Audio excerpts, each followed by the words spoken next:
हमने एक छोटी सी मांग प्रदेश सरकार के सामने ये रखी कि हमें अच्छे स्वास्थ्य व्यवस्थाएं चाहिए, अच्छे डॉक्टर चाहिए, अस्पतालों में अच्छी सुविधाएं चाहिए, हमारे अस्पतालों में टेक्नीशियन होने चाहिए, हमारे अस्पतालों में दवाई होनी चाहिए, हमारे अस्पतालों में सफाई कर्मी होनी चाहिए। और हम जो कि इस प्रदेश के सबसे दूरस्थ जिले में रहते हैं, जिन्हें अपने मुख्यालय तक जाने में बहुत ज्यादा कठिनाइयों का सामना करता पड़ता है, उस क्षेत्र की जनता हम हैं। हमें प्रदेश सरकार और केंद्र सरकार से और ज्यादा सुविधाएं मिलनी चाहिए, ये मांग हम लेकर यहाँ पर आए थे। और आज जो सत्तारूढ़ लोग हैं, जो डबल या ट्रिपल इंजन की अपनी सरकार को कहते हैं, वो शायद इस बात को, इस जनता की पीड़ा को नहीं समझ सके और उन्हें कुछ दिनों से हमारे इस धरना प्रदर्शन की भनक लगी और वो शायद इसे सहन नहीं कर पा रहे हैं। पर मैं इसमें उनका कोई दोष नहीं मानता हूं, क्योंकि उनका स्वभाव, उनकी प्रवृत्ति, उनकी नेचर, जैसे हम अगर एक सांप को पाल लें तो सांप को हम कितना भी दूध पिलाएं, आने वाले समय में वो सांप को डसेगा ही डसेगा। वैसी ही प्रवृत्ति इन सांपों की है, जो हमेशा इस देश को डसने में तुले हैं, इस प्रदेश को डसने में तुले हैं, इस जिले को डसने में तुले हैं। आज जनता की सुविधाओं से उन्हें कोई सरोकार नहीं है। उन्हें सरोकार है तो सिर्फ अपनी कुर्सी से है, अपनी लूट खसोट से है और अपने को किसी भी तरह सत्ता में काबिज करने से है। मैं बहुत दूर नहीं जाना चाहता हूं। जब कांग्रेस गवर्नमेंट थी और इस जिले में मेडिकल कॉलेज की स्वीकृति भी थी, हमारे तत्कालीन मुख्यमंत्री श्री हरीश राव जी यहाँ पर मेडिकल कॉलेज की शिलान्यास करने के लिए चंडाक आने वाले थे, तो इन लोगों को यह बात भी बहुत अखरी। इन्हें पिथौरागढ़ का मेडिकल कॉलेज खुलना बहुत अखरा और इन्होंने घंटाघर में जाम लगाया, चक्का जाम किया और लोगों को चंडाक तक नहीं जाने दिया। ये इस प्रकृति के लोग हैं। जब मैंने अपनी विधायक से, इनका कुछ भी नहीं लग रहा था, इनकी सरकार का कुछ पैसा नहीं लग रहा था, अपनी विधायक से महिला अस्पताल में महिलाओं की सुविधा के लिए 4 मंजिले उस अस्पताल में बूढ़ी महिलाएं आती हैं, दुर्घटनाग्रस्त महिलाएं आती हैं, प्रसव पीड़ा से ग्रसित महिलाएं आती हैं, उनकी सुविधा के लिए लिफ्ट लगाने की बात रखी। तो यहाँ की इनकी महिला नेत्रियों ने सीताराम चौराहे पर आकर कितना भूखने का कोशिश किया। क्या वो महिलाएं इनके दर्द से, उनके कठिनाइयों से, उनकी तकलीफों से हमारी भाजपा की नीतियों को कोई सरोकार नहीं है कि जो उस लिफ्ट का इनने विरोध किया और आज तक इन लोगों ने वहां पर लिफ्ट नहीं लगी हुई। आज फिर जब हमने पिथौरागढ़ की स्वास्थ्य सेवा की मांग करी, हमने इन स्वास्थ्य सेवाओं को बहाल करने की मांग करी, अच्छी स्वास्थ्य सेवा की दरकार जब हमने अपनी बातों के माध्यम से, अपने प्रदर्शन के माध्यम से प्रदेश सरकार और केंद्र सरकार के समक्ष रखा, तो आज फिर वही पीड़ा इनकी और जाग गई है। आज वो फिर इन स्वास्थ्य सेवाओं का विरोध कर रहे हैं। वो चाहते हैं कि पिथौरागढ़ में स्वास्थ्य सेवाएं न हो, पिथौरागढ़ का आदमी तिल करके मरे, पिथौरागढ़ के आदमी को एक दवा की गोली मिला न हो, ऐसा इनका सोचना है। और इनके जो डीएनए में है, इनके संस्कारों में जो चीजें घुल मिल गई हैं, वो उसका प्रतिश्रुत है। आज अगर हम देखें केंद्र में, चाहे हम देखें प्रदेश में, तो जो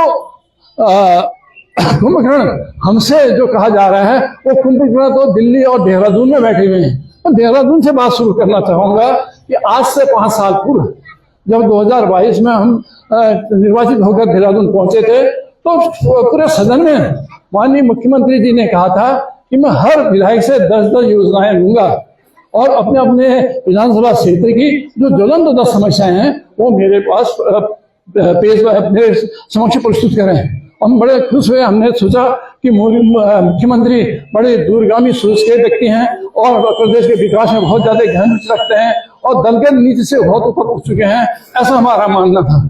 पर यह भ्रम हमारा बहुत जल्दी टूट गया जब 1 साल बीता, 2 साल बीता, 3 साल बीता और उनमें काम होना तो दूर रहा, उनमें डीपीआर तक नहीं बनी, उनमें विभागों का आदेश तक नहीं आए और आए तो सिर्फ भाजपा के विधायकों के, उनके विधानसभा क्षेत्र में कुछ काम है, पूरे काम तो उनके भी नहीं है। तो मैं उनसे कहना चाहता हूं कि जो मुख्यमंत्री शीर्ष कुर्सी में बैठकर कुंभकर्ण की नीच होकर प्रदेश की जनता को गुमराह कर रहा है, उस सदन के अपने साथियों को गुमराह कर रहा है, उसका पुतला जलाना आपको चाहिए। क्योंकि वो विकास अगर वो 10 काम मुख्यमंत्री कर देते तो आज पिथौरागढ़ में वैकल्पिक मोटर मार्ग होता, तुम्हारा मेलडुंगरी से रामेश्वर तक का वैकल्पिक मोटर मार्ग होता, आपके पंचेश्वर में पुल बनता और वहां से एक वैकल्पिक मोटर मार्ग होता, आपको रोपवे की सुविधा डिक्टोली से गंगलीहाट तक की मिलती। और आज हमने जो भी वहां पे समस्या रखी है उनको मुख्यमंत्री ने दरकिनार कर दिया। तो मैं तो यहाँ पर यह कहना चाहूंगा कि वो मुख्यमंत्री कुंभकर्ण हैं जो जनता की सोच को नहीं, समस्या का समाधान नहीं करना चाहते, जो अपने सदन के साथियों के बात प्रस्तावों को कि वो ध्यान नहीं देना चाहते, वो कुंभकर्ण है। और वो कुंभकर्ण एक दिल्ली में है, दिल्ली वाले कुंभकर्ण। आज देश किस संकट के दौर से गुजर रहा है, आज देश की हालत क्या हो चुकी है, आदमी दाने दाने के लिए मोहताज हो चुका है। वो शायद सोचते हैं कि मां 5 किलो राशन दे देता हूं तो अपना भरपूर भोजन महीनों तक करते चली आ रही है। मैं उनसे पूछना चाहता हूं, वो तो बड़े राम भक्त थे, राम के नाम से सत्ता पर आए थे, राम के नाम से उन्हें राजनीति को अपनी खूब परमार्जित किया था, खूब निखारा था। और उस राम के मंदिर में आज जब सारे चंदा चोरी हुआ है तो मौन क्यों है, वो कुंभकर्ण की नींद में क्यों सोए हैं? ये मैं प्रश्न दिल्ली के उस कुंभकर्ण से करना चाहता हूँ। मैं प्रश्न करना चाहता हूँ दिल्ली के कुंभकर्ण से, जो वोट चोरी है, जो इस संविधान की जो सबसे बड़ी शक्ति हमसे छीनी जा रही है, हमारे वोट को बदल दिया जा रहा है, हमके वोट को ईवीएम में परिवर्तित कर दिया जा रहा है। जो वोट चोर हैं उसका प्रत्यक्ष उदाहरण पश्चिम बंगाल है, जहां पर वोट चोरी के करने के बाद इन्होंने सत्ता बनाई और सत्ता बनाने के जस्ट तीसरे या चौथे दिन 4000 ईवीएम मशीन जला दी। तो इसका प्रमाण भी आपको मिल रहा है कि ये चोर हैं, ये चोरी करते हैं, ये सत्ता को चोरी से हटाते हैं। इसके लिए इसकी रोज सोना चोरी हुआ था, उसका आज तक उसका पर्दाफाश क्यों नहीं किया गया? वो सोना अचानक मंदिर के अंदर का सोना पीतल में कैसे बदल गया? इसका जवाब उत्तराखंड के कुंभकर्ण को देना चाहिए। आज मैं बद्रीनाथ मंदिर के उस चंदे की चोरी की बात करना चाहूंगा, जिस चंदे की चोरी के लिए आज पूरा प्रदेश सुर्खियों में है। मैं आज अंकिता भंडारी की भी बात करना चाहूंगा, एक महिला जिसके साथ अन्याय हुआ, जिसके साथ व्यभिचार हुआ, जिसकी हत्या की गई, उसके बारे में उत्तराखंड के कुंभकर्ण क्यों चुप है, ये मैं उनसे जानना चाहता हूँ। चंपावत का प्रकरण मैं यहाँ पर बोल रहा हूँ, शायद मुझ पर भी बहुत सारी शिकंजे कस दी जाए, पर मैं कहना चाहता हूँ कि उस प्रकरण को क्यों दबा दिया गया है? अगर जो दूध का दूध पानी का पानी क्यों नहीं किया जा रहा है, इसलिए अपराधी को सामने क्यों नहीं लाया जा रहा है, ये प्रश्न भी मैं उनसे करना चाह रहा हूँ। तो बहुत सारे ऐसे प्रश्न हैं जिनका इनके पास जवाब नहीं है, जिनको ये कुंभकर्णी नींद में सोकर जिनको दबा देते हैं। मैं एक बहुत ज्वलंत प्रश्न मेडिकल कॉलेज के संबंध में भी करना चाहूंगा। आपको पता होगा कि एक केंद्र की सरकार जो सारे मेडिकल कॉलेजों का संचालन करती है, उसके संचालन में आज मध्य प्रदेश इंदौर में एक अस्पताल के 87 बेड का अस्पताल खोला गया है और 6 साल से वो अस्पताल चल रहा है। उस अस्पताल में ट्रांसफर हो रहे हैं, डॉक्टर जा रहे हैं, नर्स जा रही हैं, सारा स्टाफ है, वेतन निकल रहा है, दवाइयां आ रही हैं, और धरातल में उस अस्पताल का एक कागज भी प्रदेश सरकार के पास नहीं है। इस पे वो कुंभकर्ण क्या बोलते हैं, ये उनसे पूछना चाहिए। तो ये बातें ऐसी हैं जो आज इस देश को रसातल की ओर ले जाई जा रही हैं। आपके सोशल मीडिया में रोज आप पढ़ते होंगे कि चाइनीज सेना भारत के अंदर घुस गई है, उसने 6000 वर्ग किलोमीटर की जमीन कब्जा कर ली है। अरुणाचल और लद्दाख में चाइनीज सेना हमारे गांव पे कब्जा करते चली जा रही है। ये मैं नहीं कह रहा हूँ, ये सोशल मीडिया में सबके सामने है। और उसके लिए आपकी सरकार क्या कर रही है? उससे जो इस देश की धरती को लूटा जा रहा है, उसके लिए जो निर्णय लेने वाला व्यक्ति है, जो कुंभकर्ण की नींद में सोया है, वो इस पे क्या कर रहा है, उसके जवाब यहाँ पर मिलना चाहिए। आज इन कुंभकर्ण की नींद में सोने वाले व्यक्तियों पर इतने गंदे गंदे आरोप लग रहे हैं। स्टीवन फाइल की आरोप इन पर लग रहा है, इनके मंत्रियों पर स्टीवन फाइल का आरोप लग रहा है, और सारी दुनिया के अखबार इनकी मजाक उड़ा रहे हैं। ये इस देश के कष्ट को भूलकर मेलोनियों को मेलोडी खिला रहे हैं, इस तरह इतने व्यस्त हैं। इसके लिए इनके पास क्या जवाब है? तो बहुत सारे ऐसे ज्वलंत प्रश्न हैं जो भाजपा के ट्रिपल इंजन सरकार इस देश को रसातल की ओर धकेल रही है। उसके नींव में जो यहाँ के कमल गट्टे बैठे हैं पिथौरागढ़ के, जो सिर्फ और सिर्फ अपने स्वार्थ के लिए जीते हैं, अपने लूट खसोट के लिए जीते हैं और अपने आंखों को खुश करने के लिए जीते हैं, उनको भी सोच कब आएगी, सद्बुद्धि कब आएगी? मैं तो प्रभु राम से कहता हूँ कि जल्द ही राम उन्हें सद्बुद्धि दें, पर राम को ही उन्हें लूट दिया तो शायद राम भी उनसे डरने लगे होंगे। तो मैं आज यहाँ पर आपसे कहना चाहूंगा कि हमें उनसे कोई सरोकार नहीं है, उनके आंदोलन से कोई सरोकार नहीं है। हमें सरोकार है अपनी जनता के दर्द से, अपनी जनता के दुख से, उसकी समस्याओं से। वो बेचारे जो घर से अस्पताल में आने के लिए गाड़ी जीप का टिकट उधार मांग कर आते हैं, वो बेचारे जो अस्पताल में पर्चा काटने के लिए पैसा उधार मांग कर आते हैं, उन सबके समस्याओं का समाधान कैसे होगा? उनके रोगों का निराकरण कैसे होगा?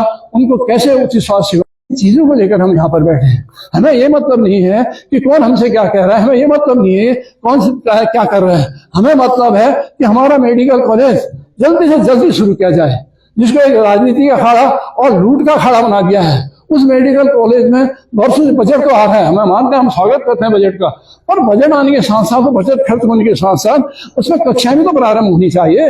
आप तारीख पे तारीख उस मेडिकल कॉलेज की कक्षाओं को चलाने के लिए दिए जा रहे हैं, पर उस पर आज तक कोई फैकल्टी नहीं ली गई।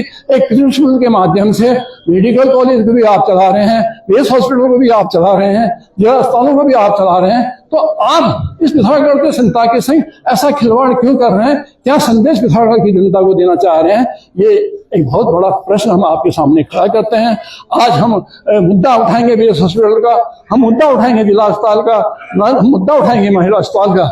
आज हमारे पास डॉक्टरों की कमी है, बहुत सारे डॉक्टरों को यहाँ से स्थानांतरित करके अन्यत्र भेज दिया गया है, और जो बाहर के डॉक्टरों को आप यहाँ भेजते हैं वो यहाँ आने से सरासर इनकार कर देते हैं, क्योंकि उन्हें सुविधा चाहिए, उन्हें अच्छे शहर चाहिए, उनको आय, अपनी तनख्वाह के बाद और आय चाहिए, इसलिए वो यहाँ आना पसंद नहीं करते हैं। और ये जो आपके तबादले हैं, इसको तबादला नहीं कहना चाहिए।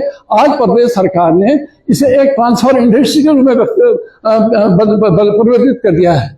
ये एक बहुत बड़े जो सरकारी कर्मचारी के अधिकार भी ट्रांसफर होते हैं, वो एक ट्रांसफर इंडस्ट्री है। उस इंडस्ट्री में आपके जेब में कितना पैसा है, आप कहाँ पर जाने देते हैं, उसके सारे मूल भाव सब रेट तय किए गए हैं। आप पैसा खर्च करिए और उन जगहों पर जाइए, बड़े बेहिचक आपके सारे काम हो जाएंगे, आपके ट्रांसफर हो जाएगा।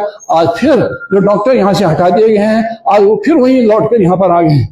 तो इसका हम क्या संकेत माने कि क्या हमारे प्रदेश सरकार की इच्छा शक्ति मर चुकी है, या उसकी सोच मर चुकी है? जिनको एक बार ट्रांसफर कर रहे हैं, 15 दिन के अंदर उनको वापस यहाँ पर ला रहे हैं, इसके पीछे का राज कृपया हमारे देहरादून के आगे जो भाजपा के आके हैं वो बताएं कि ये सब कैसे हो रहा है।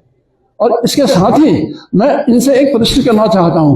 आज तो हम स्वास्थ्य सेवाओं के धरने पर बैठे हैं, आज से 15 दिन के अंदर अंदर हम सड़कों के बदहाल स्थिति के धरने पर बैठेंगे। मैं इनसे पूछना चाह रहा हूं, जो यहाँ पर बैठकर जो अपनी राजनीतिक रोटियां सेक रहे हैं, क्या कभी ये एचओडी से बड़ावे के रोड पर गए हैं? क्या कभी ये चंडाग से ब्रांच सचिवालय की रोड पर गए हैं? क्या कभी ये शासन से थल तक की रोड पे गए हैं? क्या कभी ये जुलाघाट रोड पे गए हैं? तो इस सब का जवाब इनके पास क्या है? मुख्यमंत्री ने कहा कि मैं प्रदेश के सारे गड्ढों को भरूंगा। 200 करोड़ रुपए का एक बहुत विकराल बजट पूरे प्रदेश के लिए स्वीकृत किया गया, और गड्ढे भरने का काम भी शुरू कर दिया गया। और हम देख रहे थे कि गड्ढों में मट्टी डाल कुछ पाटा जा रहा है, उस पर रोलर चलाया जा रहा है। और ये छुड़भैया नेता जो आज बहुत बड़े बयानवीर बनकर यहाँ पर आ रहे हैं, उन सबको छोटे छोटे काम देकर उनको खुश किया जा रहा है, उनका मुंह बंद किया जा रहा है। पर आज भाजपा के नेता ये बताएं कि 2 साल पहले एचओडी बढ़ावे रोड के टेंडर हो चुके हैं, ठेकेदार को ठेका अलॉटमेंट हो चुका है, आज तक उसमें काम क्यों नहीं शुरू किया जा रहा है?